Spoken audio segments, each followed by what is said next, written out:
El primer tiempo tiene que ver con los tratados internacionales y cómo tratan o abordan el principio de corresponsabilidad en general y el principio de corresponsabilidad parental, todo lo que tiene que ver con los derechos humanos asociados a la corresponsabilidad, fundamentalmente la igualdad de género y en particular la función social de la maternidad o de la reproducción humana.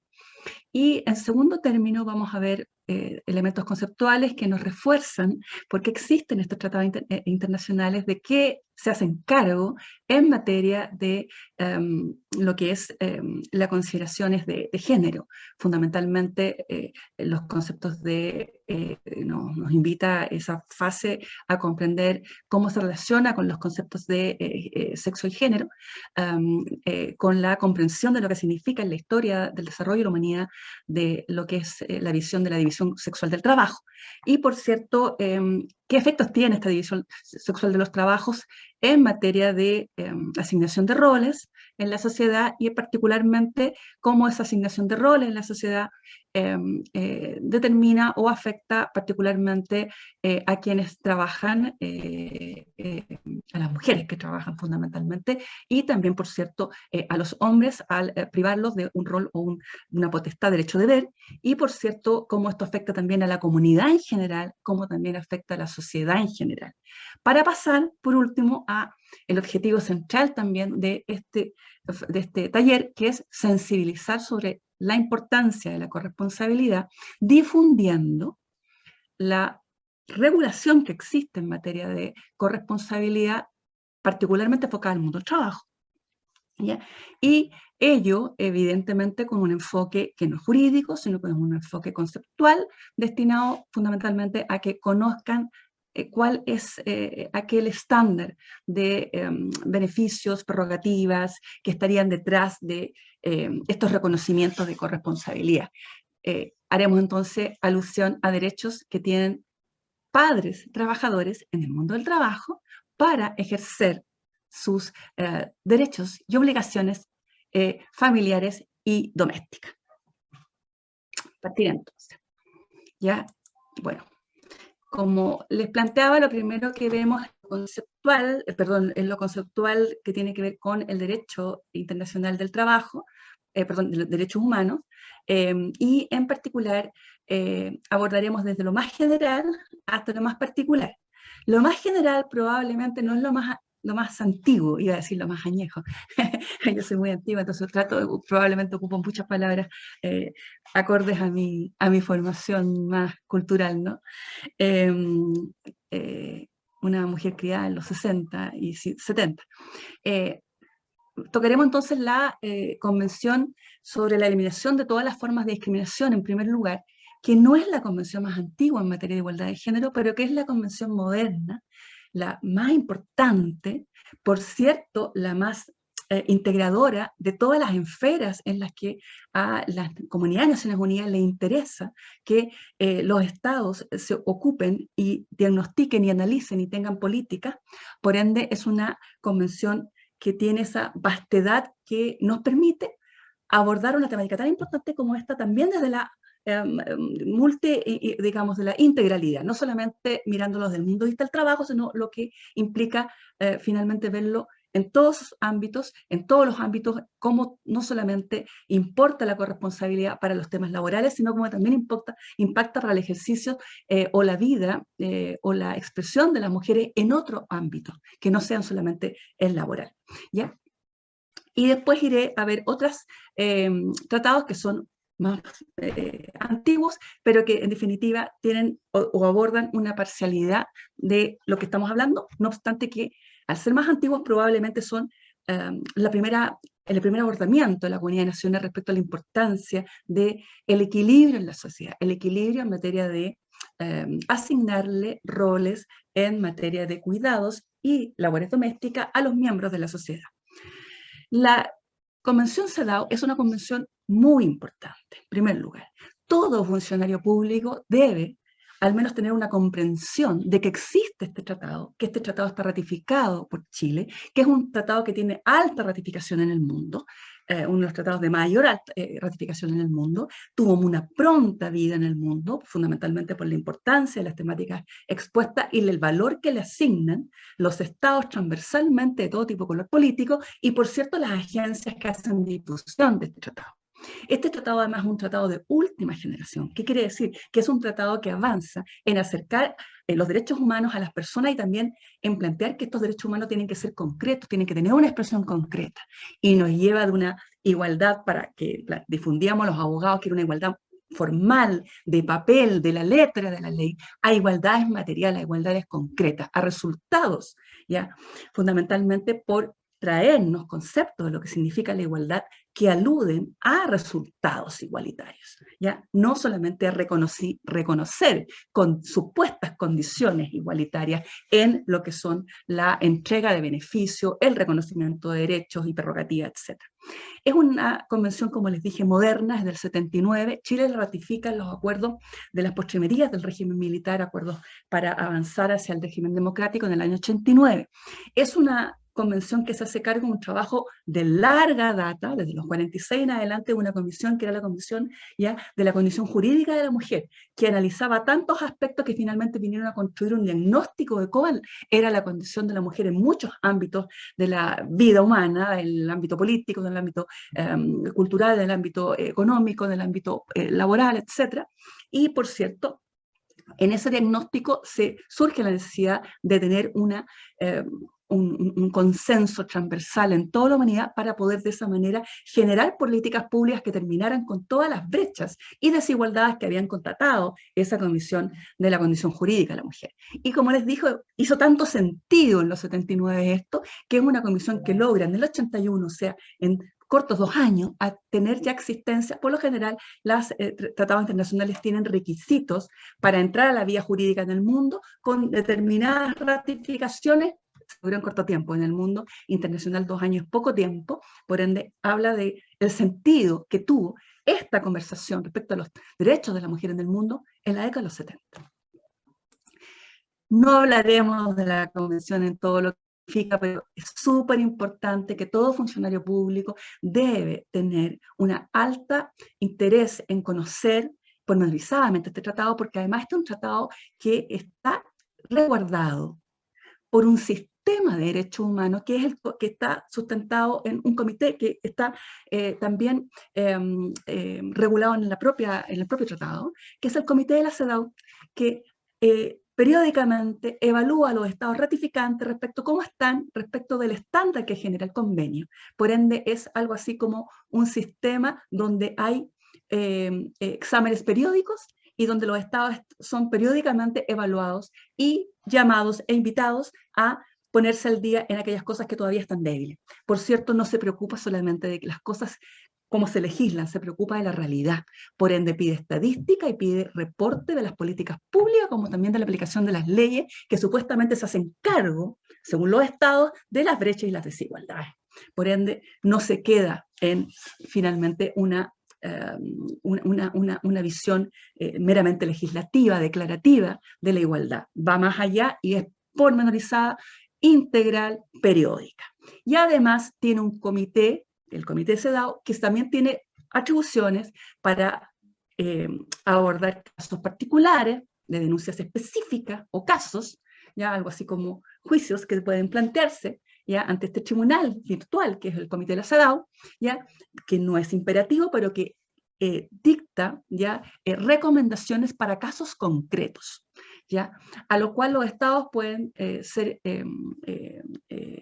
digamos expuestos a este comité para casos concretos cuando han ratificado algo que se conoce como el protocolo facultativo del CEDAW, ¿ya? Que en Chile fue afortunadamente ratificado en diciembre del año 2019, está ya depositada el acta de ratificación, por ende, desde que esto ha ocurrido, Chile ya en el año presente podría situaciones que vayan en contra de lo que plantea el convenio, ser puestas ante ese comité para que lo analice como casos particulares y pueda dictarse respecto de esas situaciones específicas, recomendaciones también de esa categoría, ¿ya? Pero vamos a lo que nos convoca, a ver en qué manera el comité recoge ciertas ideas que están íntimamente vinculadas a la necesidad de generar en el mundo mayor equilibrio en lo que significa la asignación de las labores y los deberes de domésticos y de cuidados al interior de ella. ¿Ya? La primera, digamos, obligación o las mayores obligaciones tienen que ver con las obligaciones que impone en materia de política pública. El convenio impone a los estados muchas obligaciones, pero particularmente algunas que tienen que ver con la política pública que puede ser legislativa, como de planes, programas, que tienen los estados fundamentalmente a partir, dependiendo de su sistema jurídico, de leyes, o bien derechamente con las atribuciones naturales o regulares que tienen los servicios públicos. Y la que primeramente quisiera plantearles tiene que ver con la que nos refiere a la cultura, al cambio cultural que invita la CEDAW y que tiene que ver con el deber del Estado, ¿ya?, de tomar medidas para modificar, de adoptar medidas para modificar patrones socioculturales, ¿ya? En la conducta de hombres y mujeres, para eliminar las prácticas consuetudinarias basadas en la inferioridad o superioridad que se le puede atribuir en esa sociedad, en un contexto determinado, a cualquiera de los sexos. O bien también la necesidad de modificar ya funciones estereotipadas que puedan también estar incidiendo en un trato superior o inferior a un determinado grupo. ¿Por qué esto es cultura? Porque finalmente implica una medida de política pública, probablemente no es legislativa en primer orden. Por una ley probablemente yo no voy a lograr que cambie la cultura. Evidentemente nos invoca ya lo que significa o lo que puede hacer un Estado a partir de la educación o a partir de pequeñas medidas que pueden incidir en la cultura, como puede ser dar ciertas prerrogativas a un determinado grupo que necesita esa prerrogativa para poder finalmente ser visto por los demás como iguales. ¿Qué cosa puede ser? Por ejemplo, cuando yo necesito educar en una sociedad donde las mujeres no estaban educadas, ya, por cierto, en los 70 todavía habían desequilibrios a nivel de oferta educativa y de acceso efectivo a la educación entre hombres y mujeres. Por ende, probablemente muchos sentidos hacían en aquellas sociedades generar incentivos para que las mujeres estudiaran, eliminando prohibiciones, todavía existían además prohibiciones, generando incentivos económicos, por ejemplo, mayores becas de gratuidad o de acceso o de apoyo a mujeres para que estudiaran determinadas carreras, etc. ¿Ya? A eso refiere a políticas públicas de todo tipo destinadas a una finalidad, tratar de incidir de alguna manera en la cultura. Algo evidentemente que está ligado probablemente también a una labor de difusión, ¿ya?, campañas de incidencia, campañas de medio, ¿ya? Por cierto, lo que significa también la existencia de, por ejemplo, un fomento, un incentivo a la producción artística y cultural que pueda también incidir positivamente en derribar estereotipos. Ahí, por ejemplo, el surgimiento de los primeros ministerios de la mujer en el mundo, teniendo un rol ya que también era un rol que tenía opinión respecto a cómo se daba la producción artística, la producción en televisión, cómo se daba, por ejemplo, también la publicidad, etc. ¿Ya? Yo participé del CERNAM de los 90 y me acuerdo que era muy común que el CERNAM de los 90, nuestra principal interrelación en el CERNAM era con la cuarta. Teníamos grandes disputas con el medio de prensa escrita, la cuarta, fundamentalmente por el carácter sexista, aludiendo de que detrás de ese carácter sexista también hay un rol que no está solamente ligado a la cosificación de la mujer, sino que también estaba ligado a reducir a la mujer a un rol que era bastante menor en la sociedad, donde se le podía cosificar porque en realidad su importancia también en la sociedad era menor. ¿Y por qué era menor? Porque también finalmente detrás estaba una invisibilización, una subvaloración de cuál era su aporte a la sociedad. Aporte que, por cierto, no era visibilizado, no era considerado. Hoy día a nosotros esto nos produce risa, nos produce probablemente mucha indignación también si estamos en medio donde no es entendido o comprendido este rechazo a ese tipo de visiones, ¿no? Entonces, primera cuestión, cómo la CEDAW finalmente plantea de que es labor de los estados tratar también de incidir en este cambio cultural. cambio cultural finalmente que nos invita finalmente a considerar que es necesario, ¿ya?, en la sociedad cambiar la mirada que tenemos, ¿ya?, de lo que tienen que ser los roles de las mujeres, los roles de los hombres, poner esto en cuestión fundamentalmente para también evitar que este tipo de visiones nos respalden, justifiquen o validen desigualdades. Otro elemento importante de esta convención es que obliga al Estado también a garantizar que la educación familiar incluya la comprensión de la maternidad como función social, ¿ya?, y el reconocimiento de la responsabilidad común de hombres y mujeres en la educación y desarrollo de los hijos. No es obviamente el primer tratado internacional que nos refiere a la función social de la maternidad, que finalmente es un lenguaje tal vez que incluso nos parece un poquito quilesado hoy día, pero en realidad es la función social de la reproducción humana, ¿ya? Pero es el primero que lo plantea a manera de tratado, como tratado multilateral que obliga a los estados ratificantes a tomar medidas conforme a lo que ahí plantea, de manera explícita. No habíamos visto probablemente el vocablo escrito en la parte vinculante de los tratados, las expresiones o vocablos función social de la maternidad, ¿ya?, como veremos posteriormente con el tratado 100 de maternidad. Pero este tratado sí lo hace, entonces finalmente esto claramente es muy importante. ¿Y por qué es importante? Porque los países van lentos, los países por lo general, sobre todo los países codificados como el nuestro, país latino, van lentos, y si no existen tratados internacionales que plantean la importancia de reconocer la función social, probablemente no van a comprender la relación que existe entre la función social a que el Estado también sea corresponsable de la maternidad, a que el Estado, lo que implícitamente el Estado entiende en cierta medida, pero lo entiende más o menos, lo entiende mucho del paternalismo. Lo importante era tratar de construir de manera mucho más integral, de manera bastante más eficiente. ¿Qué significa eso? Que el Estado, la sociedad, es corresponsable de la reproducción humana, junto a quienes probablemente son quienes están invitados a hacerlo, que son quienes definen o no definen, pero tienen que abordar la maternidad. Entonces, también es importante este tratado porque respalda la visión que en ese momento se tenía, sin la existencia de este tratado, de que la reproducción humana o la maternidad era una función social, es una función social. Todos tienen que finalmente contribuir a que sea posible que la humanidad se reproduzca, ¿ya? Y esa reproducción tiene una expresión importante, permanente, en el tiempo, no solamente lo que se adopta como política pública para que se produzca y las personas procreen y nazcan niños y niñas.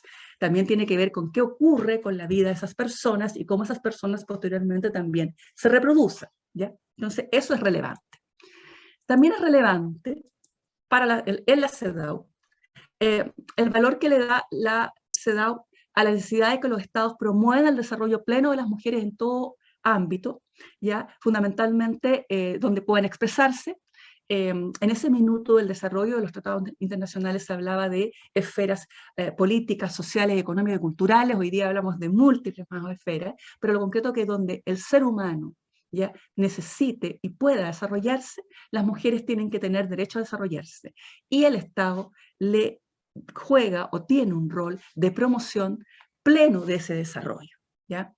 Donde pueda, tiene que estar la mujer, y nada que exista en el mundo puede ponerle trabas a ese desarrollo, y la mujer no puede tener su historia hecha, ni puede ser, la sociedad puede asignarle tareas, obligaciones o misiones que cercenen esa posibilidad de estar en cualquier esfera como lo puede hacer un hombre. Y por cierto, también es muy importante, esto siempre lo digo porque tiene que ver con conceptos que hemos ido en los últimos años comenzando a aquilatar, a valorar y a transversalizar, y por cierto ya comprender de qué es necesario para avanzar más rápido en materia de igualdad de género. También el tratado es sumamente importante porque como es un tratado de última generación en materia de igualdad de género, también es de última generación en materia de entender lo que es el principio de igualdad.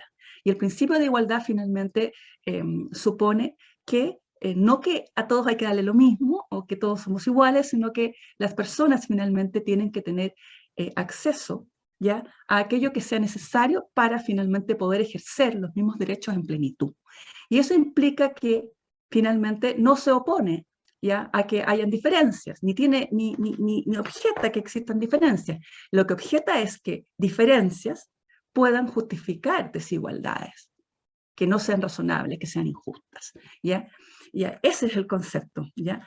Y lo que implica entonces muchas veces a que se pueden hacer diferencias, y es razonable hacer diferencias, cuando la diferencia va a resolver una injusticia de base, porque las personas no nacen iguales, no están siempre iguales. Las personas tienen distinta condición y situación en un momento determinado. Por ende, es recomendable y es adecuado al principio de igualdad que a quienes están en una condición que necesite de un mayor apoyo, se le debe dar un mayor apoyo. Y eso no es desigual.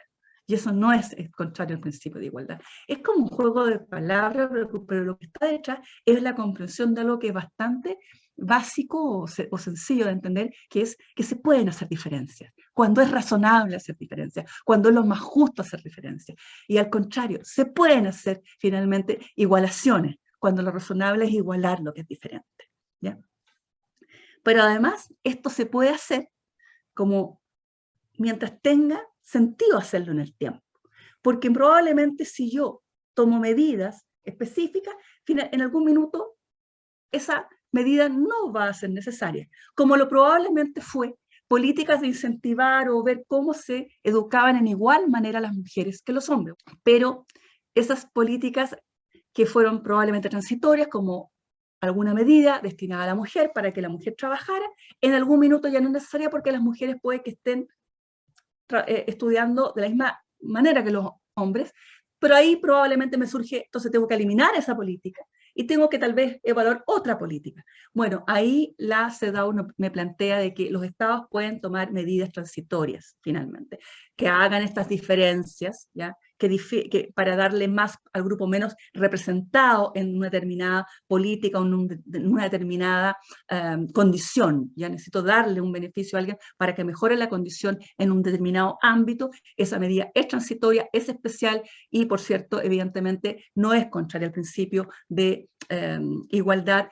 La CEDAW lo plantea. ¿Y por qué lo planteaba? Porque era muy probable que en el sistema jurídico más desarrollado, que es el europeo, llegaban a la Corte de Justicia Europea reclamos por medidas a favor de las mujeres que se adoptaban, pero que ciertos grupos o personas consideraban que eran desiguales o eran contrarias al principio de igualdad, como por ejemplo los procesos de selección de personas en empresas que querían más diversidad en una Europa de fines de los 60 y que iban dirigidos a mujeres para tratar de cautivar y reclutar a mujeres, ¿ya?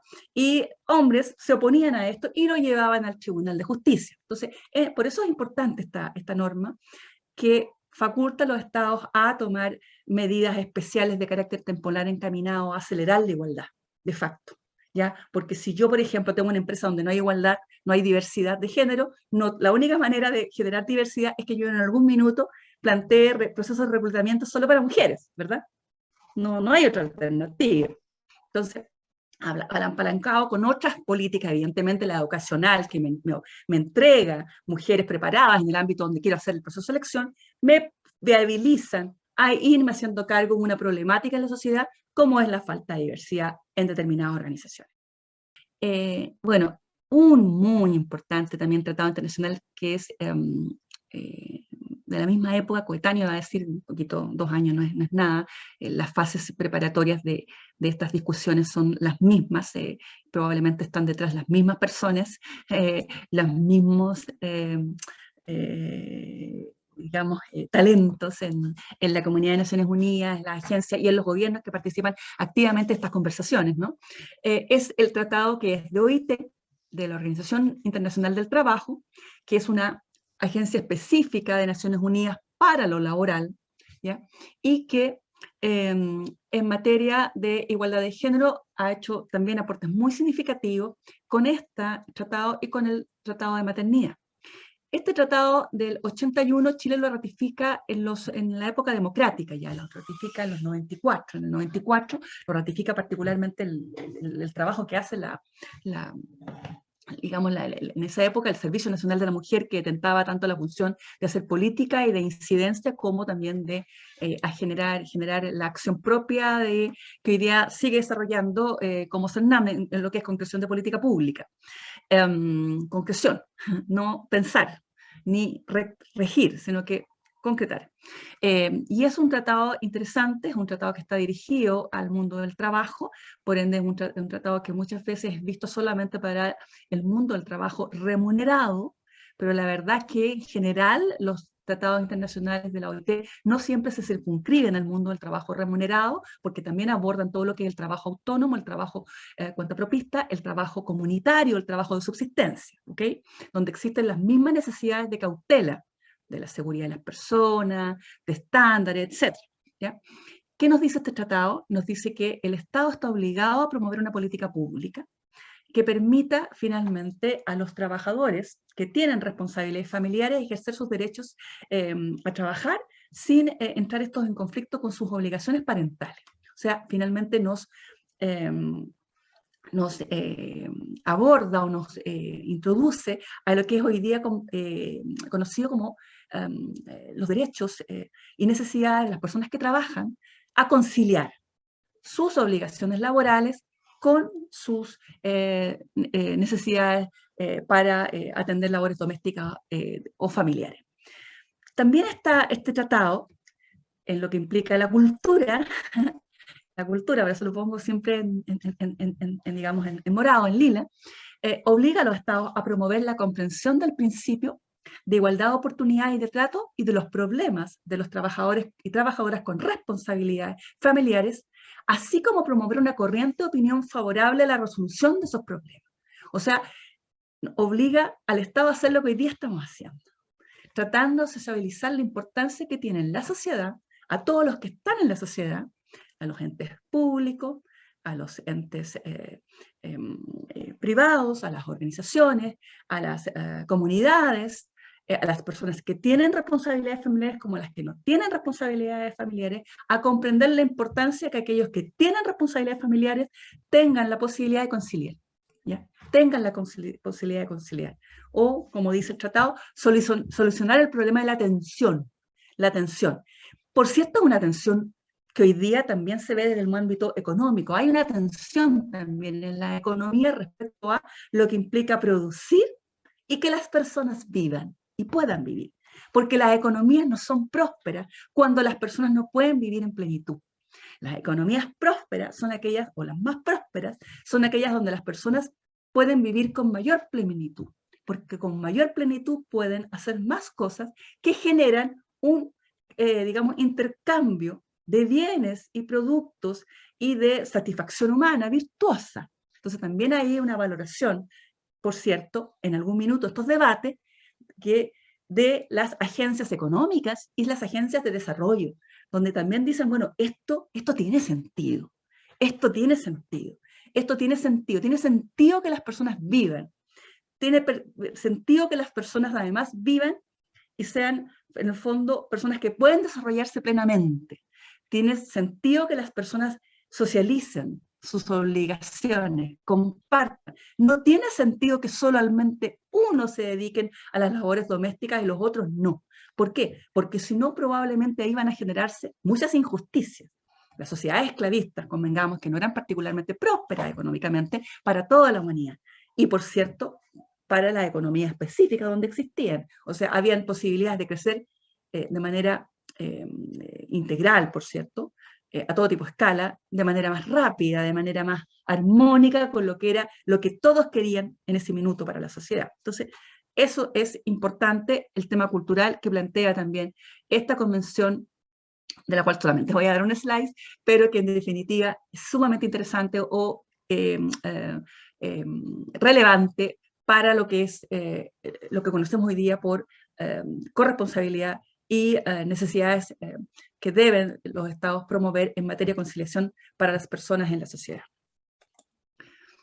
Por cierto, También está el convenio 103, que es el más antiguo. Este es el convenio madre, en definitiva, de este tipo de miradas. Es un convenio que en el preámbulo tiene muchas ideas que son muy interesantes de analizar, y en la parte ya más vinculante, con obligaciones para los estados, evidentemente, es un tratado del 52, que no obstante es muy revolucionario, ¿ya? Como todos los convenios del 50, posguerra, con todos los bríos que venía el mundo tratando de reconstruir su sistema económico, genera un debate de políticas públicas para favorecer el trabajo y comprender la dimensión de las personas en el ámbito de la subsistencia laboral, etc. Da también pasos agigantados en tratar de concebir ya este mundo donde todos puedan desarrollarse. No refiere de manera exacta, usando el vocablo de función social de la maternidad, pero la verdad que es el primer convenio que consagra la función de la maternidad social. ¿Y por qué? Porque todo su concepto está detrás, así. Probablemente no está planteado así, porque muchas veces cuando uno en los conciertos internacionales desarrolla este tipo de debates, trata finalmente de plasmar en las obligaciones de manera más concreta para los estados la mayor cantidad de avances que en frases, las frases suelen estar en la parte de los preámbulos. Tal vez en esa época no se les tampoco existió esa osadía de hablar de la función social de la maternidad. Lo concreto es que dos grandes regulaciones por las cuales este tratado indudablemente consagra la función social de la maternidad están en la que tiene que ver con cómo se financian las prestaciones pecuniarias que ese tratado obliga a los estados a proveerle a las mujeres que van a tener hijos hijas siendo trabajadoras y no trabajadoras, porque también ahí está el segundo enfoque de importancia de la función social de la maternidad. ¿Qué dice respecto de la manera de financiar este tratado? Finalmente que las prestaciones que reciben las mujeres, que según el tratado es un derecho que les asiste cuando hacen uso del permiso que las exime de tener que trabajar en un periodo previo a dar a luz y un posterior periodo después del parto, debe ser pagado, financiado, con cargo a un seguro obligatorio, ¿ya? O impuestos al trabajo, pagados respecto al total de trabajadores y trabajadoras de las empresas. Ese es el concepto que en el fondo, en cierta manera, justifica la mirada que tiene la Comunidad de Naciones en ese minuto de cómo debía financiarse las prestaciones pecuniarias, aludiendo en el fondo, en los hechos, a socializar el costo de estas prestaciones, porque al tener que ser pagadas con remuneraciones, o con impuestos sobre remuneraciones, o con cargo un seguro obligatorio universal, ¿ya? De costo universal de quienes trabajaban, evidentemente se implica una consideración de que se le da a esa maternidad, ¿ya? Un carácter de válida para socializar el costo que implica pagar la prestación a la persona que va a hacer uso del permiso. De la misma manera, establece este tratado que las prestaciones tanto médicas, que tienen un valor, ¿ya? Hospital, pagar los honorarios a la matrona o al médico que asiste a la persona embarazada, deben también otorgarse con cargo a un seguro social obligatorio, ¿ya? A las mujeres que reúnen los requisitos de exejabilidad que fija probablemente una legislación, o con cargo a la asistencia pública. Ahí también señala, en el fondo, de que aquellas mujeres que no cumplen los requisitos, que en esa ley se establecen para acceder a las prestaciones asistenciales y pecuniarias, ¿ya? Ligadas probablemente a un seguro obligatorio que también está ligado a trabajar, a pagar contribuciones a la seguridad social, deban también ser otorgadas a quienes no cumplen los requisitos. Podrían ser mujeres que no trabajan, mujeres que trabajan informales, mujeres que son cuentapropistas y que el sistema, que es muy común en muchos sistemas de seguridad social deficitarios, el sistema de seguridad social deficitario no le asigna, ¿ya? Muchas veces prestaciones de seguridad social o acceso a la seguridad social a quienes independientes, a la mujer que trabaja de manera independiente, como era el caso de Chile hasta hace un tiempo atrás, ¿ya? Entonces, bajo ese punto de vista, acá también se plantea de que la maternidad tiene esta función social porque al final los estados están obligados a entregarle a lo menos una prestación financiada con la asistencia pública a quienes efectivamente no cumplen requisito alguno. Porque ahí también finalmente hay una necesidad de política pública en esta función social no explícita del Convenio 103 de maternidad. ¿No? Para terminar esta fase que es de reconocimientos, quería solamente plantear que esta fase finalmente que tiene que ver con cómo los tratados internacionales reconocen la función social de la maternidad, la función social de la reproducción humana, está íntimamente ligada con socializar ya finalmente todo lo que implica para la sociedad que las personas vivan, se reproduzcan, existan, ¿no?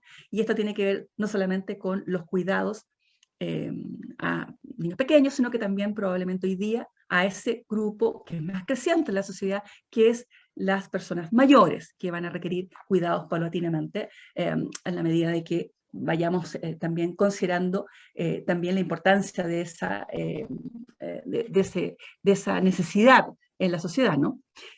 Sobre todo para que quienes están a cargo de esas personas necesiten, o sea, tengan también la posibilidad de desarrollarse en todas las esferas, como el resto de las personas que no tienen personas a su cuidado. Sobre esto, entonces, se está hoy día generando un gran debate, que es un debate que tiene mucho sentido que se dé para tratar de transversalizar la importancia de estas materias, no obstante de que están plasmadas en tratados internacionales a los que me he referido. Y fundamentalmente porque no obstante que estén plasmados en tratados internacionales y ser obligación para Chile, y por ende ser transmisibles al debate constituyente, porque el debate constituyente parte con contenidos que vienen dados, que son justamente los contenidos de derechos humanos reconocidos en tratados internacionales vigentes, o sea, aquellos ratificados, como los 3 a los que ya me he referido. Lo concreto que, para que tengan expresión en la sociedad, porque el derecho humano no existe solo porque esté en un tratado, ni porque el Estado lo ratifique, sino que porque todos lo comprendamos y además comencemos a hacerlo carne y expresión práctica en el cotidiano, ¿no? Entonces ahí también es importante socializarlo en el debate de contenidos constituyentes, y en el debate contenido constituyente, sin lugar a duda, ha tenido bastante difusión la demanda, sobre todo de los colectivos feministas, como también de las organizaciones empresariales, que han hecho también mucho trabajo por los temas de difundir la corresponsabilidad y los deberes de conciliación, que incluso ellas mismas han ido asumiendo, socializando entre sus miembros, pero también las organizaciones sindicales, por el valor que hoy día le dan las personas trabajadoras a las necesidades de tiempo de las personas que están en sus organizaciones sindicales. Lo concreto es que también se ha ido planteando esta demanda porque nuestra futura constitución reconozca expresamente la función social de la maternidad o de la reproducción humana. Y también, por cierto, que la constitución o la futura Carta Fundamental reconozca el valor de los trabajos domésticos y de cuidados no remunerados en la sociedad, por la importancia que tienen este tipo de labores en la existencia humana, en que la humanidad siga existiendo, en que las personas puedan reproducirse, pero que además que las personas puedan vivir en sociedad, puedan existir, puedan no morir, puedan trabajar, puedan desplegarse en todo ámbito y así la sociedad progresar y ser, en definitiva, lo más igualitaria posible. Entonces, esto es súper relevante. ¿Ya? Vamos a ir ahora técnicamente, vamos también a ir al marco conceptual. Hasta ahora hemos hablado de los tratados internacionales, indirectamente no hemos hablado del marco conceptual, pero no obstante de que es algo muy sencillito, lo vamos a replicar ahora. Nosotros hasta ahora finalmente hemos estado hablando de las diferencias que hay en la sociedad en relación al sexo que tenemos de origen, ¿no? En una concepción binaria, donde identificamos hombre y mujer, y fundamentalmente esta división está hoy día también complementada por esta concepción que también tenemos que hacer para la comprensión de lo que es la corresponsabilidad y la asignación de roles en la sociedad, de lo que es, que comprendemos por género. Y género finalmente es el conjunto de características sociales y culturales asignadas a las personas en función de el sexo, que son aquellas funciones o características genéticas, hormonales o fisiológicas y funcionales que nos diferencian entre unos y otros. ¿Por qué es importante esta distinción? Fundamentalmente por lo que el impacto que en la sociedad hoy día tienen ya en la asignación de roles, porque a partir de esta distinción de género, por cierto, y esta construcción, que es una construcción cultural, de que debemos ser las mujeres y que deben ser los hombres, se construyen finalmente destinos, ¿ya? Destinos, ¿ya? Acá se dice que estamos destinados socialmente a comportarnos de una determinada manera. Y si no nos comportamos de una determinada manera, tenemos una sanción social. Y todavía en nuestra sociedad, culturalmente, convivimos con esas sanciones y con esa visión sancionatoria si no nos adecuamos a esos roles. Y probablemente esto incide en que este cambio cultural sea más lento de lo que tal vez podría ser si finalmente tratáramos de revisar qué hay de justo en esta asignación de roles. ¿Ya? Y eso nos remonta finalmente a entender cómo esta construcción de roles se ha construido a lo largo de la historia. A lo largo de la historia, evidentemente, es muy probable que no siempre las mujeres han estado, en cierta forma, desde un determinado momento histórico en la humanidad, ¿ya? Determinadas a ocupar un rol que es un rol secundario. No siempre ha sido así, primera cuestión. No es una clase de historia, pero vamos a ni de los orígenes de estos abordamientos, ni tampoco vamos a discutir respecto a las distintas tesis, pero finalmente acá hay una historia que finalmente nos construye y a enfrentar el momento que vivimos con esta carga de tener una asignación de roles que está vinculado a nuestro sexo de origen, nuestro sexo visible, nuestro sexo identificado por los demás, hacia afuera, ¿ya? Por cierto, esto no significa, ¿ya?, que nosotros estemos hablando de que apelamos a que todos seamos iguales, porque tampoco hemos querido señalar, ni tampoco hemos entendido siempre, que detrás de estos análisis pretendamos de que la sociedad comprenda o concluya de que todos somos iguales, porque no es así, ¿ya? Las personas somos diferentes, ¿ya? Lo que queremos en el fondo respaldar, y ahí se vuelve a remarcar lo que está en los tratados, es que esas diferencias no pueden implicar o significar o tener un significado discriminatorio. Y ese significado discriminatorio, en el fondo, o debe ser entendido como una dificultad, una brecha, una barrera para que las personas se desarrollen en el ámbito en que estimen pertinente. Por eso es importante los conceptos, finalmente, de igualdad de género, de enjuiciar esta asignación de roles que ha sido finalmente histórica en los últimos centenas, digamos, de años. No quiere decir que antes no haya habido división sexual del trabajo, pero probablemente no tenía las características de recluir a las mujeres a las labores reproductivas solamente, y a los hombres a las labores productivas. Que yo acá en esta lámina siempre, por una cuestión de cultura, las retrato con una imagen, en ambos casos, de mujeres, ¿ya? Justamente para romper con la idea de que lo reproductivo es solo de mujeres y lo productivo es solo de hombres. No siempre ha sido así. Hubo una época, ¿ya?, en que probablemente toda la humanidad trabajaba en subsistencia, ¿ya? Esto parte probablemente con la industrialización. Ahora, lo que sí es efectivo, que gran parte de la humanidad, las mujeres han tenido un rol secundario, porque dentro de esas labores de subsistencia estaban probablemente en aquellas que tenían menor visibilidad, las que tenían menos valor, ¿ya?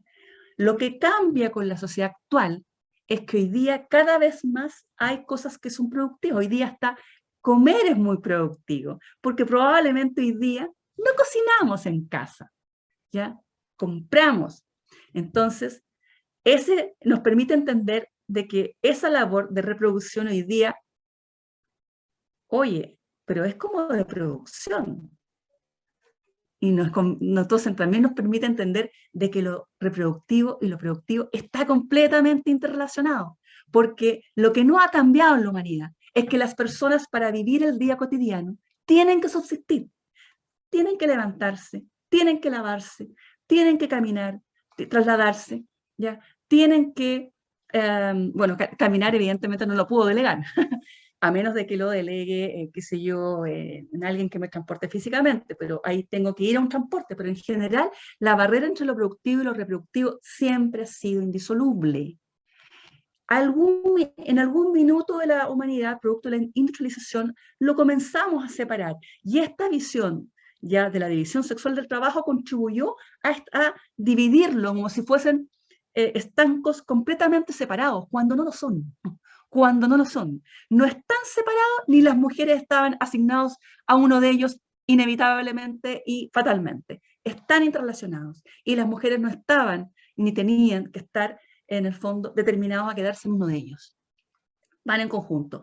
Y no solamente porque las economías, las sociedades hacen de que las mujeres tengan que salir del hogar, donde estarían felices de seguirse quedando según algunas personas que les puede gustar aquello, sino porque, y legítimo que sea, porque el ser humano es libre y puede definir lo que estime pertinente.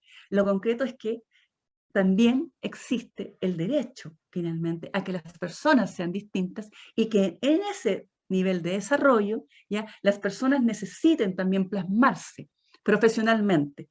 Y en este caso, en las sociedades que hoy día vivimos, ese plasmarse profesionalmente muchas veces es a cambio de una retribución económica. ¿Ya? Eh, ¿Por qué lo digo? Porque en la época preindustrial probablemente desarrollarse profesionalmente muchas veces estaba en el ámbito de lo creativo también. No necesariamente tenía resuelto el tema de la subsistencia como hoy, que se trabaja por un salario, algo. En épocas preindustriales probablemente estaba mucho más vinculado a captar un mecenas, captar a alguien que financiara el proyecto, qué sé yo, investigativo de una mujer. Leí el otro día todo lo que hay en la historia de la humanidad respecto de Cleopatra, como aporte a lo que es la ciencia médica, por cierto, la ciencia, no solamente la cosmética, ¿no? Y estamos hablando también de una historia que probablemente no es el mejor ejemplo desde el punto de vista de lo que es la percepción que puede tener la gente, vulgarmente, del aporte de Cleopatra, pero claramente es un aporte importante a la medicina, para quienes han estudiado ese legado. Bueno, y otras mil más mujeres más, digamos, que también aportaron en una etapa que no es de la industrialización. Eh, por ende, pasar al otro concepto, ¿ya? Lo reproductivo y lo productivo no están separados, están juntos, interrelacionados. Lo productivo, además, hoy día, no es solamente el lugar, lo aprendimos en pandemia, no es el lugar del trabajo, ¿ya? Que conocíamos tradicionalmente, la empresa, la organización, la universidad, hoy día es la casa. Y a la vez, la casa ya no es el lugar de lo reproductivo. De hecho, hace mucho rato, incluso desde antes de los décadas del segundo 50 años del siglo pasado, tampoco lo era. O sea, se va a los espacios externos, se va al colegio, se va digamos, a la consulta médica, al hospital, etcétera, donde finalmente se seguía trasladando estas digamos, conductas, estas necesidades, estas tareas que tienen que ver con la crianza, con el cuidado, con lo doméstico. Comprar, ir al supermercado, ir a la tienda, qué sé yo, al almacén París de aquella época, en fin. O sea, ahí hay una interrelación. En algún minuto, probablemente de escasa imaginación en la sociedad, se nos ocurrió dividirlo. No están divididos. ¿Y cómo nos afecta? Porque seguimos pensando que están divididos. Y como están divididos, seguimos pensando que corresponden a unos y a otros, y no compartidos. ¿Y por qué se relacionan con la corresponsabilidad? Porque fundamentalmente, corresponsabilidad tiene que ver con equilibrio en la sociedad, en todo aquello que sirve para vivir en sociedad. Y vivir en sociedad implica hacernos cargo de todo aquello, tanto lo que implica ya lo que hasta ahora hemos entendido como tradicionalmente reproductivo, aquello que se trabaja y está monetarizado y que tiene un salario, como aquello que no lo es, pero que sirve de la misma manera a esa subsistencia humana, no siendo reconocido hasta ahora ni remunerado, lo que no implica que eternamente no lo vaya a hacer. Puede serlo como no, va a depender un poco del futuro, de cómo se desarrolla el mundo y el valor que le asignen fundamentalmente a socializar esta forma de organizarse en la sociedad. ¿Qué efectos tenemos? Evidentemente, cuando no lo hacemos. ¿Qué efectos tenemos cuando no nos preocupamos finalmente de socializar las obligaciones domésticas y de cuidado en la sociedad? Que solo algunos o algunas lo hacen y que solo algunas lo hacen, cuando solo algunas lo hacen, ya se producen enfermedades en la sociedad, como la enfermedad del absentismo. El absentismo o aquella doble jornada o aquella recarga jornada o la doble presencia, como queramos llamarla, de mujeres que trabajan en trabajos, en organizaciones, a cambio de un salario, donde además tienen que abordar sus labores o las labores de otros que no las quieren compartir, no las quieren hacer y solo ellas las hacen. Cocinarle al hijo que trabaja, al marido que trabaja, etc. A otra mujer que trabaja en la familia y que tampoco ha asumido su parte, ¿ya? Y ahí hay una enfermedad. ¿Qué otra enfermedad? La enfermedad probablemente pandémica más importante que uno ha logrado y que ha roto un poco o que ha hecho, ha sido más gatillante de esta conversación en el mundo y que tiene que ver con lo invisible que es el trabajo. ¿Ya? El trabajo, este trabajo que no es el trabajo tradicional, asalariado, remunerado, sino que es aquella labor finalmente que es productiva, porque da esa importancia, pero es para uso propio, para uso de terceros y que no tiene una remuneración a cambio.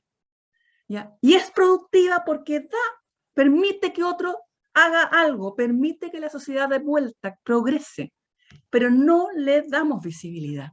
Y al no darle visibilidad, estigmatizamos a alguien o mantenemos a alguien con un efecto negativo, como lo vamos a ver seguidamente, pero además generamos también un efecto adverso, ¿ya? Y que tiene que ver con que esa persona finalmente, o ese tipo de trabajos similares, como trabajos similares a ese, que sean remunerados, siguen teniendo el sesgo de que es un trabajo de menor calidad, no relevante, ¿ya? Como es el trabajo, por ejemplo, de cuidados o de domésticos remunerados, oficio, ya que profesional, que existe de larga data en la humanidad, pero que constantemente tiene problemáticas en muchas realidades y sociedades a ser considerado como trabajo, aceptado como trabajo digno. Hay gente que cree que es indigno limpiarle a otros, hay gente que cree que es indigno cuidar a otros que no sean familiares, porque dedicarse a eso pareciera ser indigno. ¿Cómo va a ser indigno aquello?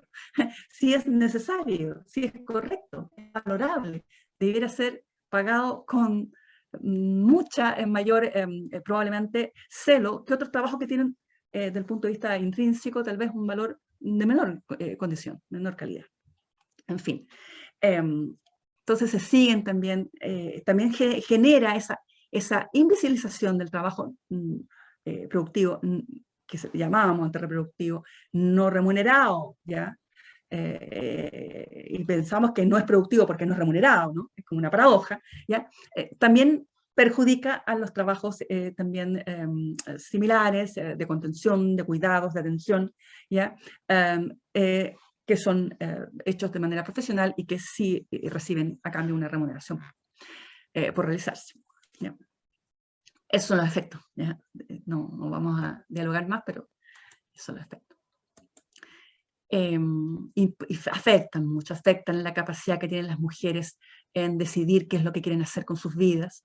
Evidentemente, porque si las mujeres no pueden decidir qué hacer con sus vidas, porque tienen que dedicarse obligatoriamente a labores domésticas o de cuidado, finalmente no van a poder tomar decisiones en su vida económica, tampoco en su condición física, no pueden probablemente tomar decisiones de ninguna índole.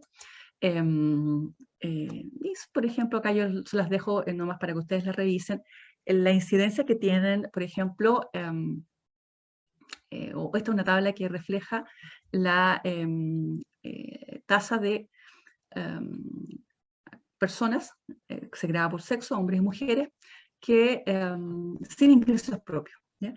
Y si se fijan, en todos los países, sin excepción, evidentemente hay países que hay mayor cantidad de personas que no tienen ingresos propios, que son países probablemente donde hay más mujeres y hombres que tienen dificultades para incorporarse a el trabajo, al mercado del trabajo, que tiene la gracia y a veces de generar un mayor confort y estándar a las personas trabajadoras, un mayor salario y también mejores condiciones de trabajo, que aquellas que son de subsistencia o, en la informalidad. Pero lo concreto es que también hay una gran disparidad o brecha entre lo que la condición de las mujeres respecto a ser personas sin ingresos propios a los hombres sin ingresos propios. Pero además, si miramos también cuál es la incidencia, ¿ya?, de las mujeres en violencia, también vemos un efecto que tiene el que las mujeres finalmente en la sociedad ya no tengan la posibilidad de elegir qué hacer, elegir trabajar, poder trabajar, que no es solamente elegir trabajar, también es que los estados tengan finalmente economías que les permitan ofrecerle a las mujeres trabajo productivo y bien remunerado, y además los apoyos necesarios para hacerlo. No quiero simplificar el tema. ¿Ya? Acá hay una incidencia. Entonces, hemos visto entonces lo que son los derechos humanos en materia de corresponsabilidad y conciliación. Está ligado a esta concepción de función social de la reproducción humana. Esta mirada que enjuicia la división de roles, la asignación solo a las mujeres de las labores de cuidado y doméstica en la sociedad, en los hogares y en todo orden. Por cierto, también en las organizaciones empresariales, donde se asignan a las mujeres cierto tipo de labores y a los hombres otras, que son expresión también de cómo en la sociedad y al interior de los hogares se distribuyen las labores, ya a las mujeres cierto tipo de labores en la organización empresarial y a los hombres otras, ya, independientemente muchas veces de lo que se estudia, ya, porque ya cada vez menos hay brechas en materia de formación profesional. Y las mujeres también están siendo orientadas y siendo invitadas a estudiar aquellos que desean estudiar y no aquello a que la sociedad les dice que es lo correcto que estudien, ¿ya? O aquello en lo que se capacita. Y largamente entonces, quedándonos 20 minutos, ¿ya? Pero suficiente para comprender la importancia finalmente que tiene la difusión de el concepto de corresponsabilidad y el concepto de conciliación al interior de las organizaciones, fundamentalmente aquellas que están a cargo, sea de la definición de políticas públicas a nivel local, como también de la ejecución de políticas públicas a nivel local. Son finalmente aquello que tiene que ver con el concepto de corresponsabilidad. Primero partir que el concepto de corresponsabilidad es ampliamente usado y si nosotros fuésemos bastante inteligentes lo podemos elevar en jerarquía, como ya lo hemos ido realizando en esta clase, y plantear que está vinculado no solamente a los cuidados, sino que también está vinculado a lo doméstico. Porque no solamente está porque yo no puedo diferenciar entre si la persona cuida, pero también, o la persona también limpia, porque probablemente ya tanto personas que necesitamos cuidados como personas que no necesitan cuidados, me puse como, pero bueno, tanto las personas que necesitan cuidados como las que no necesitan cuidados, yo todavía no necesito cuidados, afortunadamente, ¿ya? Ambas necesitan que los espacios donde trabajan o los espacios donde viven estén limpios. Por ende, la labor doméstica de limpieza es una labor importante en la sociedad. También la labor doméstica de procurarse sustento, comida, pedirla por internet, irla a comprar, trasladarla, etc. ¿ya? Por ende, acá hay una primera cuestión. La corresponsabilidad puede tener una consideración superior a los cuidados, no está restringida a los cuidados, también está y vale para los trabajos domésticos. Por ende, por eso las encuestas de uso del tiempo nos hablan finalmente de todo aquello en que las personas ocupan tiempo, no solamente lo que dedican a los cuidados, sino que lo que también dedican a labores domésticas, cuánto tiempo la persona dedica en hacer su cama, en limpiar, etc. ¿Ya? Y este concepto de corresponsabilidad alude a aquello, un concepto amplio, nos alude a repartir y redistribuir las tareas domésticas, ¿ya? Y de cuidados al interior del hogar, socializar los costos asociados a proveer apoyo para asumirlas, ¿ya? Entonces, lo que sí que es probable que hasta ahora, ¿ya? Hasta ahora en la humanidad no existe un consenso en que exista la obligación de los estados a generar políticas públicas para socializar el costo de apoyo para labores domésticas, ¿ya? ¿Ya? En fin, subsidios para contratar, lo que implique las labores domésticas. Yo soy una fiel creyente de que es necesario. Yo creo que para favorecer las economías, favorecer y promover el empleo de las mujeres, sobre todo en mujeres de los deciles ya más bajos, hay que analizar si es necesario que las sociedades probablemente donde muchas personas que trabajan necesitan apoyo doméstico, no corresponda que el Estado apoye esa necesidad, como por ejemplo generar franquicias tributarias, beneficios tributarios o subsidios para financiar derechamente la asistencia doméstica de esa persona. Obviamente una asistencia profesional, ya, evidentemente. Porque finalmente, esto es como cuando la empresa produce ¿ya? Y tiene costos, y entre el costo está, bueno, lo que pagarle a los trabajadores, los insumos, etc.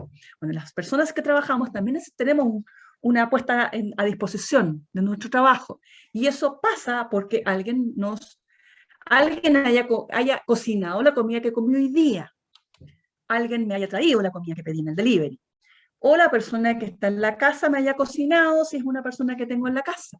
Y esa persona probablemente también va a tener un mejor salario si todos pueden pagarle el salario que sea justo. Pero probablemente muchas personas que trabajan y necesitan ese apoyo no tienen la capacidad de pagar un salario del valor del apoyo que recibe.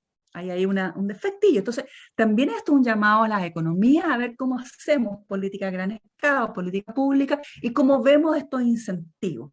Siempre se ha dicho cuando hablamos de los cuidados, cuando yo me ocupo de los cuidados, lo que hago es sociedades más prósperas, porque favorezco la oferta de cuidados, que es una industria, evidentemente, mejoro la calidad del cuidado, doy facilidad a quien requiere sus cuidados para poder desplegarse teniendo la claridad de que tiene resuelto sus necesidades de cuidado, etc.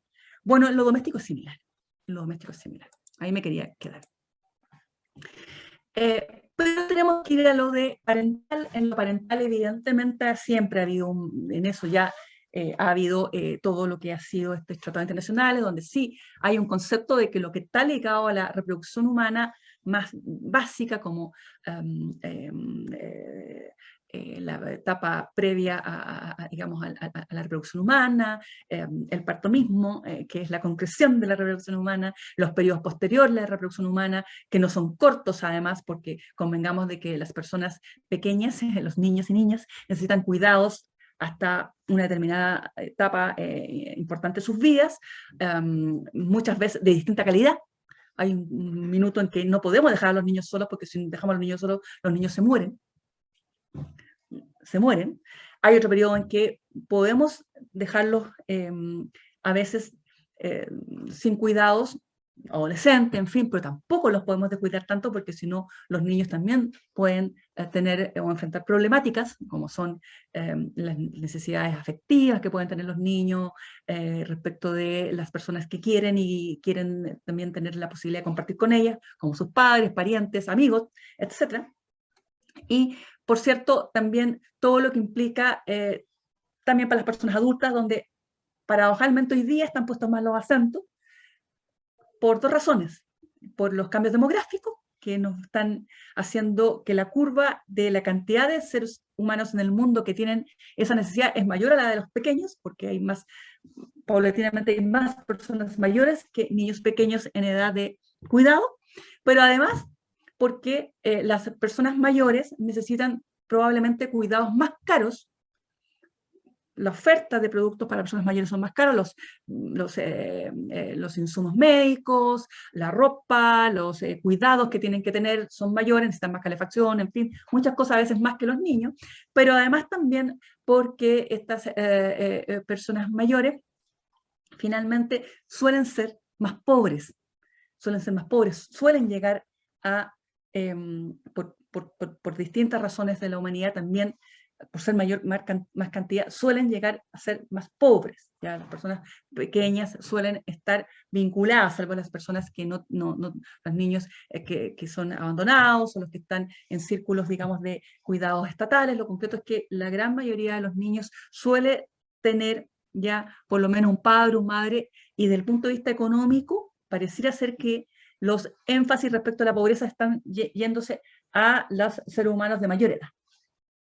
Por eso es importante estas materias, por eso es importante que, por fortuna, todo lo que tiene que ver con cuidado es una cuestión que está vinculado a este concepto, función social, donde finalmente también se ha extendido a lo que era la crianza y la reproducción humana, a la importancia de la cuidado a las personas adultas, y por cierto, por una cuestión evidente, la humanidad que está detrás de toda esta discusión en la agencia, y nos inspira a preocuparnos de quienes finalmente nos formaron y quienes nos cuidaron, ¿no?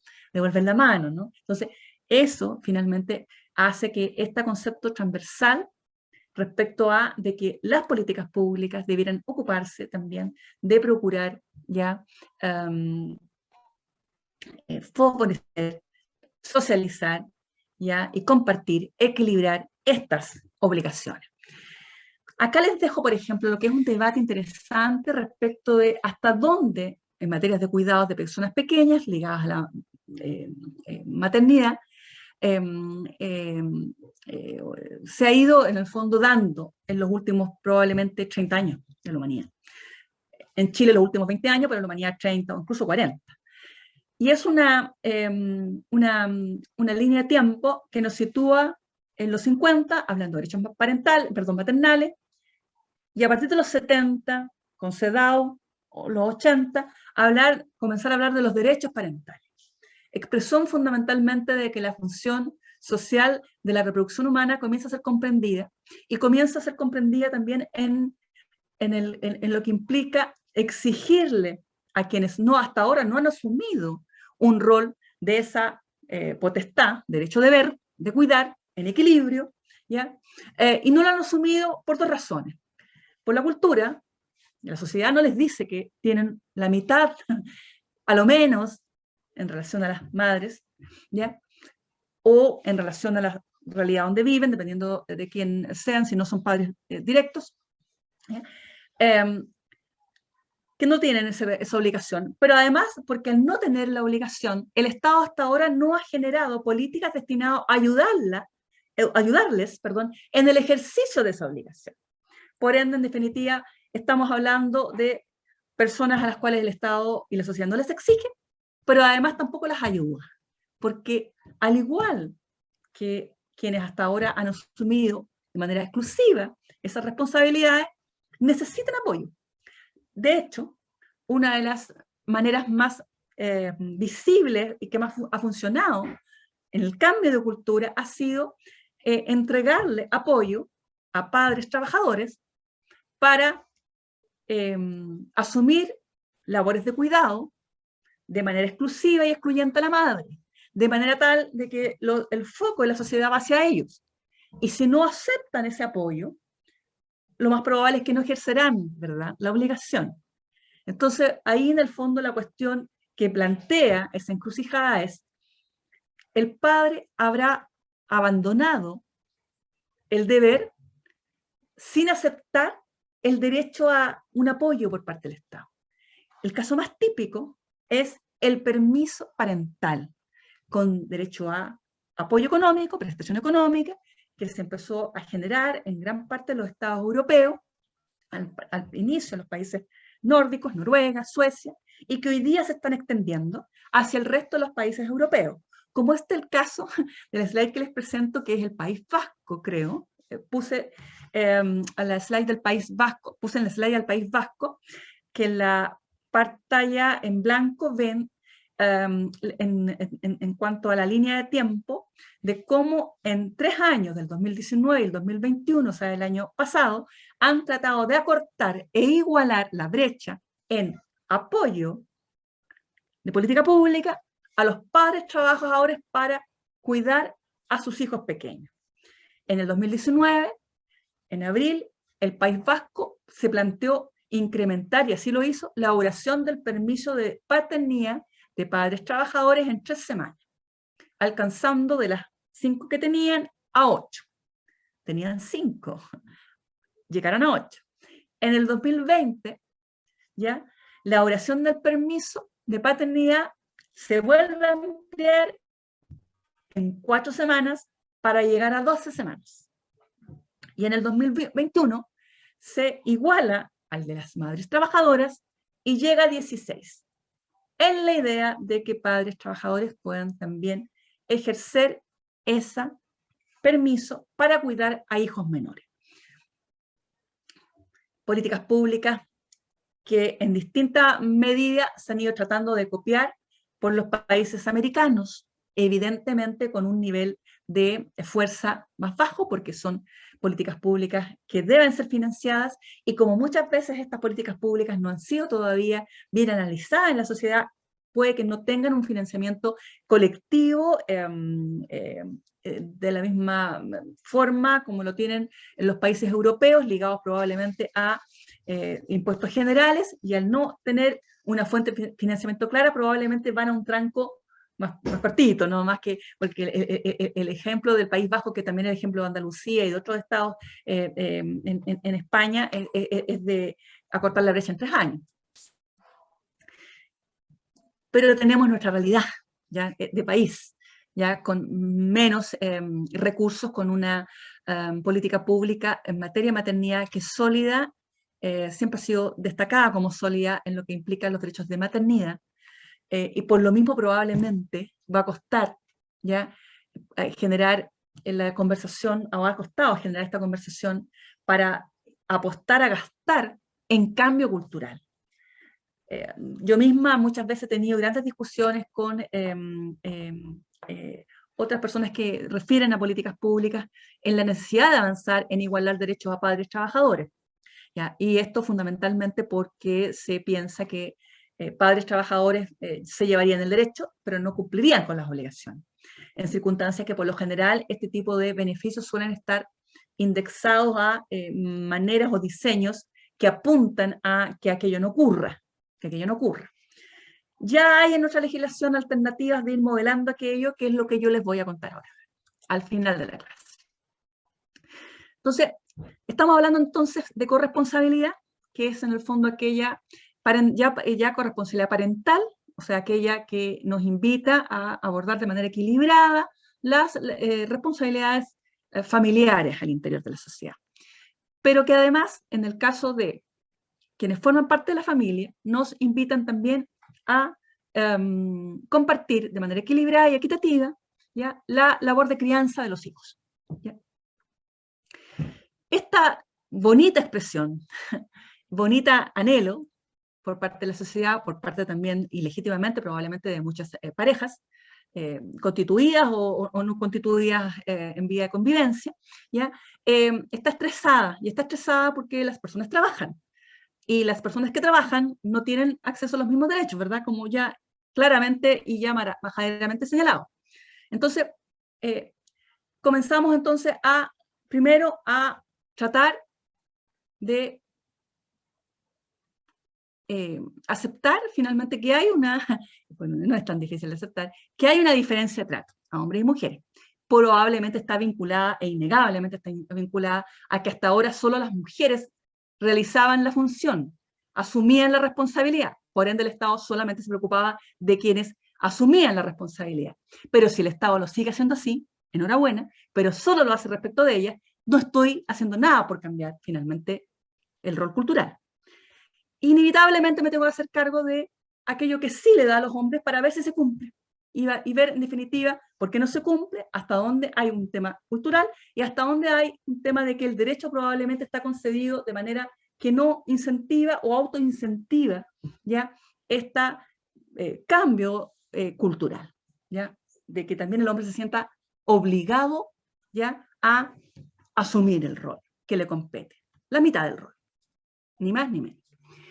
El primer derecho que tiene el hombre, en contrapartida de la gran mayoría de los derechos de maternidad concedidos de manera exclusiva a la mujer trabajadora, madre trabajadora, o bien de manera no exclusiva, pero preferente, con un derecho propio a madre trabajadora, es el derecho del padre biológico a tener 5 días de permiso corridos por nacimiento de un hijo. Entonces, ahí es donde primero uno plantea, qué pobre derecho, 5 días por nacimiento de un hijo, cuando en definitiva el nacimiento de un hijo en la vida de las personas probablemente es el periodo más hermoso de las personas, o sea, cuando las personas que quieren tener hijos, no, obviamente, el nacimiento de un hijo puede ser de los momentos más importantes en la vida de las personas.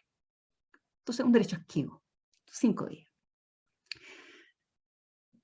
Pero como la política pública se ha permeado por estas críticas, ¿ya?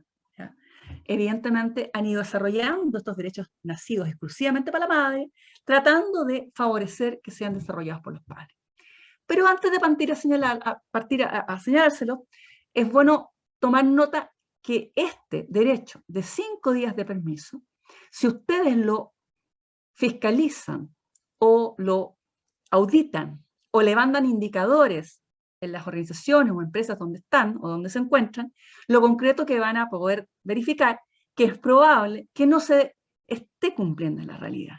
Existen no pocas organizaciones empresariales, municipios, servicios públicos, donde no se incentiva, no se difunde que este derecho exista. ¿Ya? No se le socializa, ¿ya?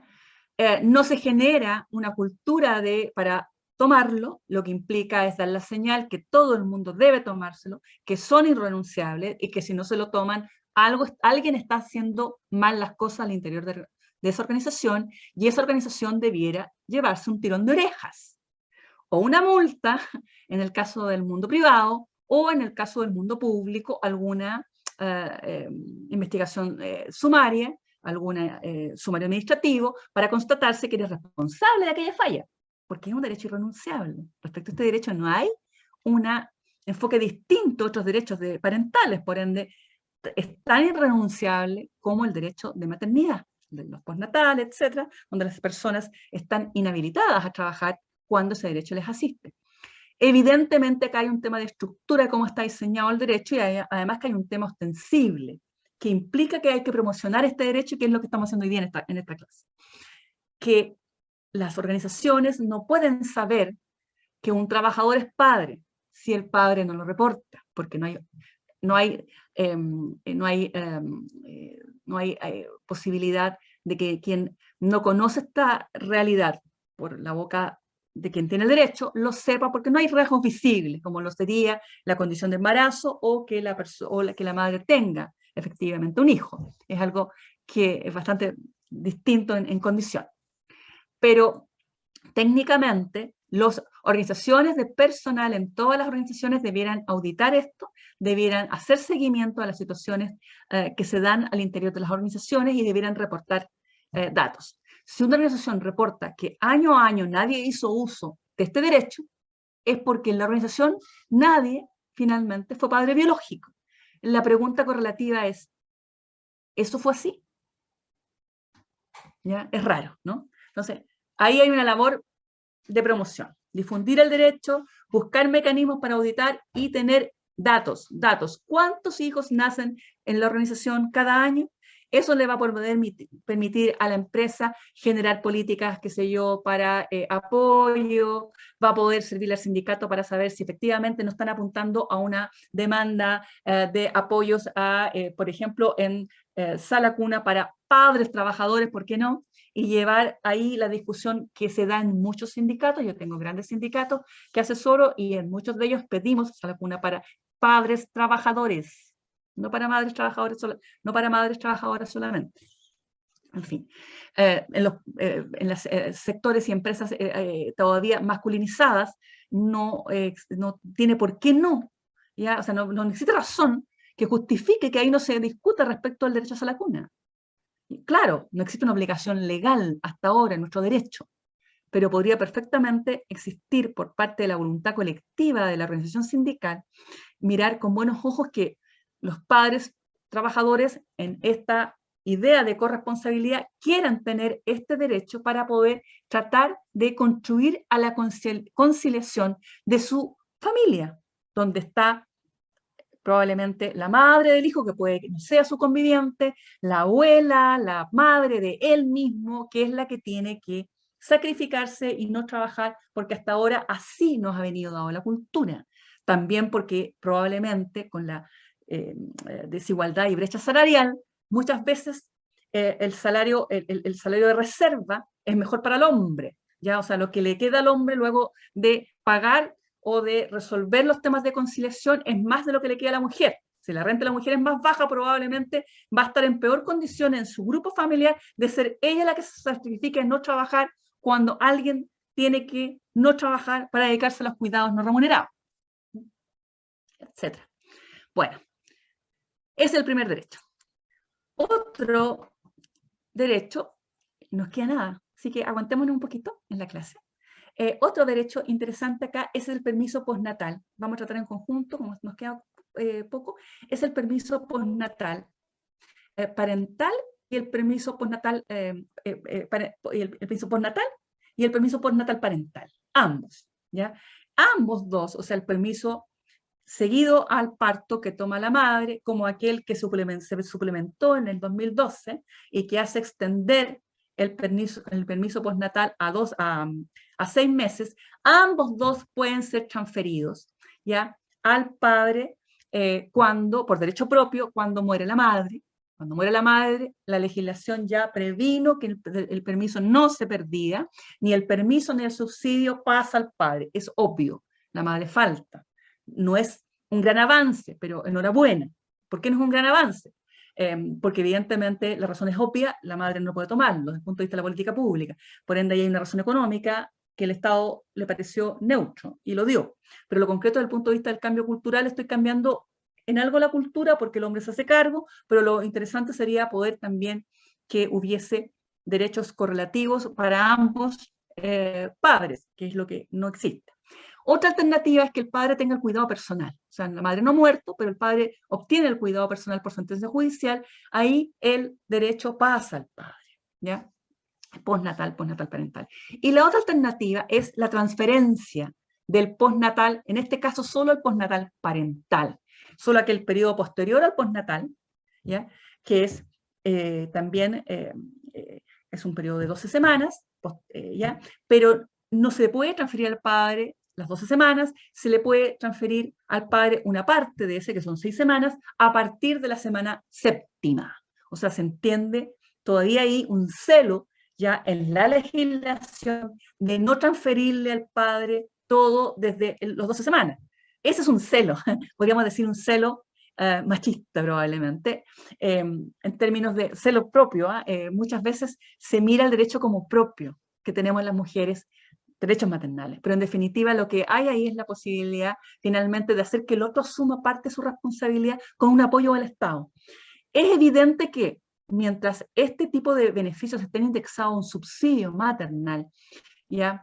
Que está calculado en función de remuneraciones imponibles, siga no siendo incentivado que haya transmisibilidad si es que el hombre trabajador tiene rentas superiores a el subsidio, o sea, digamos, la remuneración imponible, ¿ya? Porque de ser así, va a haber una merma en renta y el ser humano por lo general ya trata de tomar decisiones económicamente sustentables para la realidad en la que toma decisiones, ¿no? Independientemente de que las personas no estén conviviendo, ahí habría que aceptar una pérdida económica, ¿ya? Si el subsidio es menor para uno de los padres, en este caso, el que tradicionalmente a veces gana más, que es el padre, en ese evento, que es el más mayoritario, evidentemente.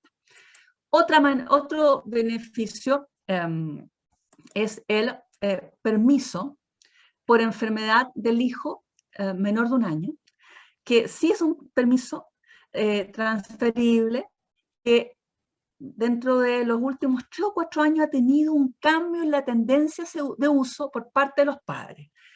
El permiso de 5 días por nacimiento biológico, el subsidio y permiso postnatal y el parental transmitido por cuidado personal o por transferencia en el caso postnatal parental, no ha funcionado tanto como se pensó, porque evidentemente por estas cosas que he señalado y por esta falta de incentivo que tienen los padres de asumir su rol finalmente familiar. Pero este sí está teniendo algún efecto porque son pequeños momentos, son enfermedades cortas, y lo que ocurre en la práctica es que los padres trabajadores, padre y madre, comienzan a utilizarla de manera compartida para que no afectar las trayectorias profesionales de las madres.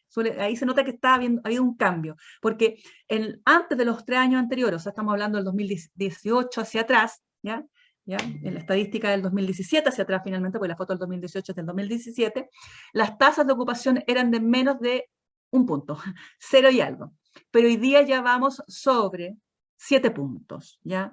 Entiendo que hoy día estamos más de 9 puntos de utilización, y eso es harto cambio, eso es un alto salto. Entonces, ahí está habiendo mucha dinámica, fundamentalmente porque tiene que ver con lo que estamos hablando, que es conciliar.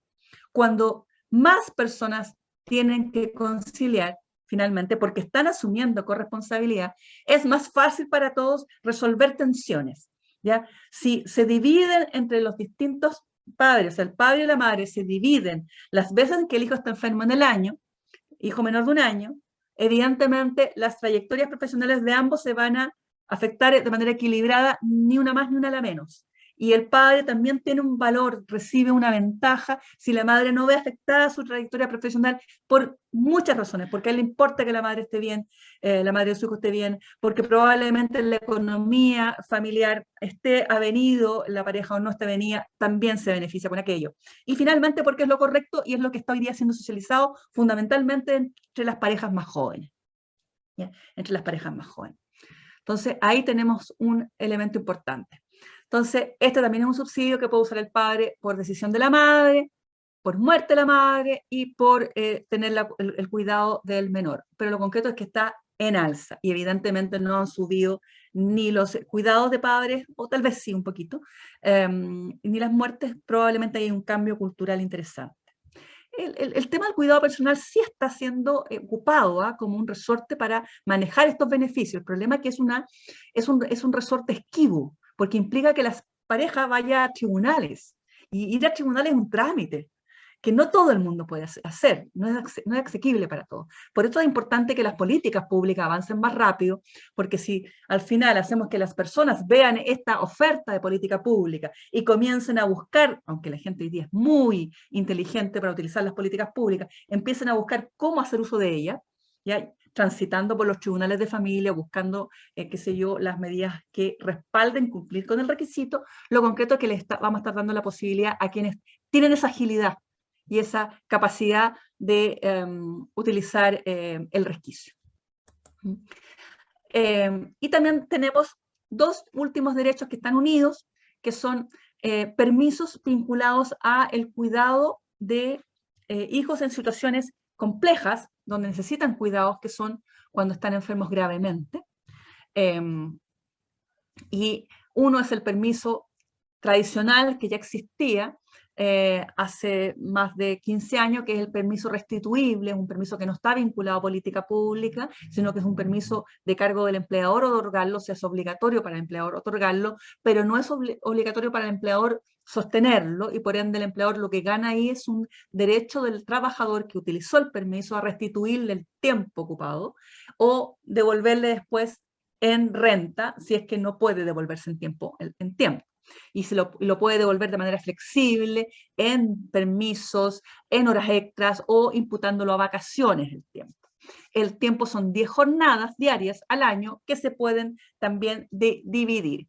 Y es un derecho interesante porque es un derecho que cuando se discute ya un derecho de última generación, que es el permiso SANA, que es un subsidio nuevo, hecho para el mismo propósito, pero con un sistema de seguro obligatorio de última generación, ¿ya? Se establece que en ambos casos, tanto en el SANA como en el permiso para personas de 18 años, los padres trabajadores y madres trabajadoras lo que tienen en definitiva es un derecho indistinto, un derecho propio.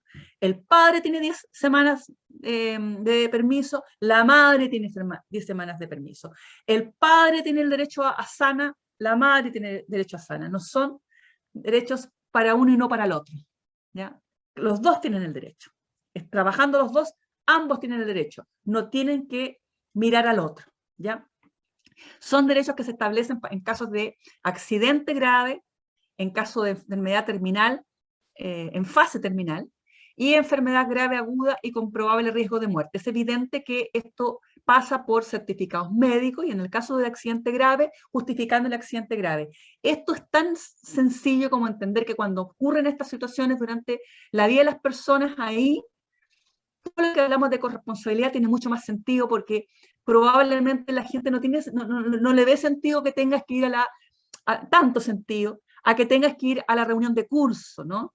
A reunión de curso, o a buscar al niño al colegio todos los días y diga, bueno, ¿por qué no te lo puede ir a ver a alguien? ¿Por qué no lo puede ir a buscar a alguien? Y no tienes nadie que te lo vaya a buscar, ¿por qué tienes que ir a buscarlo tú? A que el hijo tuvo un accidente grave. Entonces, como una situación que hace mucho sentido transversalmente, por eso fue una política pública que hoy día es de obligación general, ¿ya? Pero como dije, esta problemática de tener que cuidar a hijos ante situaciones graves se desarrolla más con una ley que sacó Bachelet II, el gobierno Bachelet II, se llama la ley SANA o el permiso SANA, ¿ya? Que es un permiso ligado a un seguro obligatorio y ligado a un subsidio que se financia con ese seguro obligatorio. El seguro es obligatorio, grava las rentas como la cotización a la AFP, la cotización a la AFC, es un guarismito pequeñito, es de composición tripartita, va una parte de los empleadores, una parte del trabajador, una parte del Estado, ¿ya? Genera un pozo que financia un subsidio estatal que le reemplaza a el trabajador que hace uso del permiso la totalidad de la renta, por ende es una política pública de última generación y de mejor calidad, porque reemplaza la renta entera, incentivando que lo utilice aquel que quiera y pueda utilizarlo, independientemente de la renta, porque va a tener la renta entera protegida por el subsidio que le reemplaza la renta entera, no una parcialidad, como ocurre con los subsidios tradicionales por incapacidad laboral y por maternidad o parentalidad. Entonces, súper importante, este SANA es un SANA que hasta ahora ha tenido poca vida, que hay que monitorearlo, que hay que verlo, porque acá debiera estar el futuro de las políticas públicas para apoyar cuidados. Y particularmente estos que tienen que ver con momentos claves en la vida de las personas que están sujetas a cuidado, ¿ya? Y que tienen que ver con necesidad de acompañamiento, como son las enfermedades. En el caso del SANA no caben todas las enfermedades, está tabulado como es un seguro, tiene el formato y fue estudiado como seguro para todo lo que son las situaciones para los niños que padezcan cáncer, para los trasplantes de órganos secos, para todo lo que es la fase final de vida o para casos de accidentes graves. O sea, hay cierto tipo de enfermedades que están acá o situaciones de padecimiento de enfermedades. La enfermedad en fase terminal o el accidente grave o trasplante de órganos seco o cáncer. Derecho del padre-madre, no obstante de que es un derecho indistinto, por razones que tienen que ver estrictamente con protocolos médicos, de cómo los establecimientos de salud se relacionan con los padres de los menores que están enfermos, es que se permitió la transferibilidad. ¿Por qué la transferibilidad es vista con recelo en esta exposición por mí, como en los debates legislativos, por las organizaciones feministas en general, por la gente que estaba detrás de desarrollar políticas públicas que fueran consistentes con la CEDAW y con el 156, que favorecen más la existencia de derechos propios de cada padre y madre trabajador? Fundamentalmente porque la transferibilidad permite que uno de los padres solamente ejerza el derecho, y al solo ejercerlo, evidentemente está ejerciendo o está cumpliendo con la obligación de cuidado. Entonces, es una señal también que favorece que se sigan haciendo las cosas de manera no equilibrada, cuando la señal es que debiéramos tratar de equilibrar. Pero eso tiene que ver con que la gran mayoría de los establecimientos de salud exigen a un solo, en el caso de enfermedades graves de estas características, ya exigen que exista un solo miembro de la familia a cargo de la relación paciente-médico. El niño no puede estar a cargo de esa relación por razones obvias, y una persona tiene que estar a cargo, y esa persona finalmente incide en que haya esa transferibilidad, porque muchas veces podrían existir problemáticas con otro tipo de políticas públicas, como son las políticas que tienen que ver con las políticas de asistencia de salud. Pero sí se hizo un gesto a esta idea de la corresponsabilidad, planteando que en el caso de accidentes, al menos un tercio del permiso no puede ser transferible. O sea, en el caso de accidentes graves, ninguno de los padres puede no hacer uso del beneficio, si es que lo quiere hacer. Evidentemente los padres podrían no tomar uso del permiso, y al no hacer uso del permiso, no atender a sus hijos en un periodo importante de sus vidas. Entonces, ese es el sentido del apoyo de política pública a los padres que trabajan, que el acento se pone en ellos. Si el sistema les da apoyo, ¿por qué no lo ocupan? ¿Por qué no ocupan y se hacen cargo de su responsabilidad? ¿Ya? Y ahí es donde finalmente uno siempre da el ejemplo del postnatal noruego, en el que los padres trabajadores, hombres, tienen un postnatal exclusivo, excluyente, para ellos de 3 meses. Si no lo toman, se pierde. Lo pierden ellos, lo pierde el hijo. Es eso lo que un padre trabajador quiere identificar o demostrar socialmente,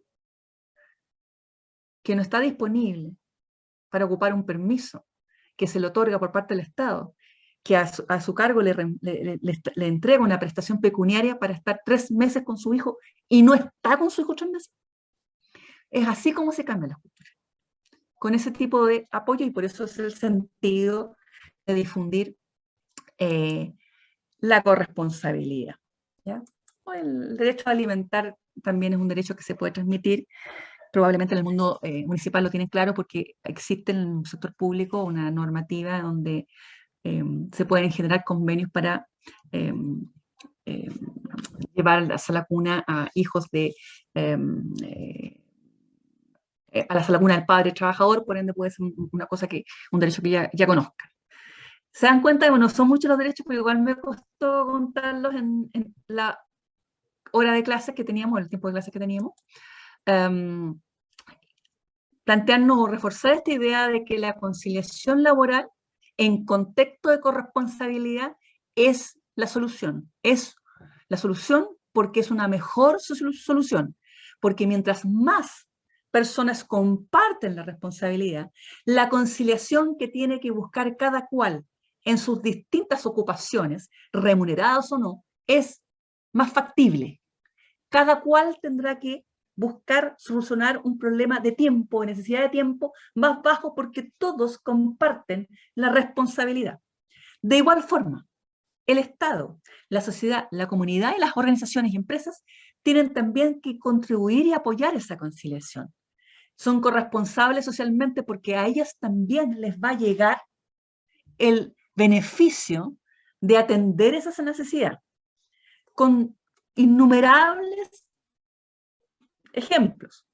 De partida, o sea, esto no es poesía, estos son datos o levantamientos que se hacen sobre la base empírica de encuestas desarrolladas por grandes consultoras, ya coincidentes además, no es una consultora, no es solo McKinsey, también hay otras consultoras que han hecho levantamientos de cómo impacta la corresponsabilidad en organizaciones, como también la OIT a través de una encuesta Gallup importante que se hizo para la celebración del centenario de OIT, se realiza respecto a lo que implican en políticas públicas, de cuánto recibe ya el Estado por generar políticas públicas que apoyen ya los cuidados, ¿ya? En contextos de corresponsabilidad, ¿ya?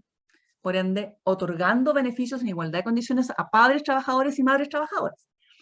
Acá les dejo la slide respecto a lo que el impacto en las empresas, aumento en la productividad, mejoras en la calidad de trabajo, reducción del absentismo laboral, esa doble presencia, esa problemática que tenemos cuando trabajamos y estamos preocupados de qué pasa con mi mamá que está, digamos, en una parte, digamos, de la casa donde estoy teletrabajando, en fin, enferma.